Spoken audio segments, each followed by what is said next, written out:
80% of the people that work in this city use mass transit, and yet we have government that's not willing to fund it properly. Our goal is to fix this crisis through unified actions in cities across the country. Houston, Miami, New York, San Francisco. We're going to schedule 10 of these rallies throughout the country to build the political willpower to fund transit properly.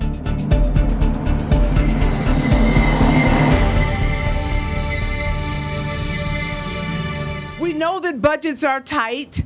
We know that people are being laid off, but do you know that more than 50% of people in our area, southeastern Michigan included, 50% need public transportation? We're here today to save our ride.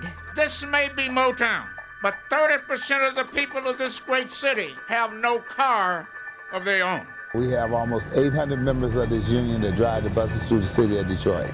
We carry over 140,000 people every day. And of course, you know, by being Detroit, the motor city, there was never a great big effort put into transit because they wanted to sell cars. You were the heart of the Industrial Revolution. When you were making cars, steel mills could do their work. When Detroit was humming, we could sing the songs of joy. It's difficult times in Detroit. Back in October, where we suffered 113 layoffs. 10% givebacks in wages, a whole litany of other problems that are associated with lack of funding. I was hired in January of '09, so I was just a few days shy of 1 year. They hired people.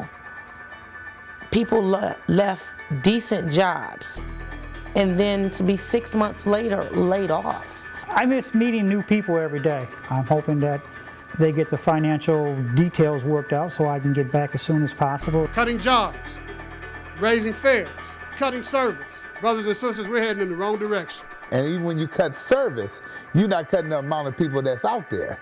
Those same 100 people on that line is out there where you had 3 buses, now you only got 1 bus, and we're all trying to get on the same bus. The lines that I drive generally carry a lot of disabled and seniors. I pick up a lot of wheelchairs. They have a lot of problems because if I have people standing, then I don't have any room to pick them up and they have to wait. We cannot leave people stranded. I mean, that's the bottom line.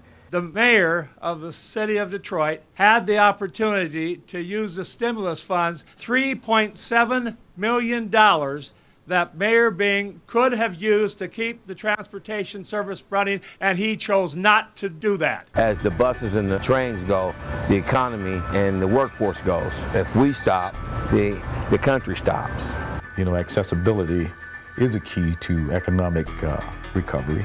For every dollar you spend on light rail, the research shows that $6 to $8 follows it in the economy growth.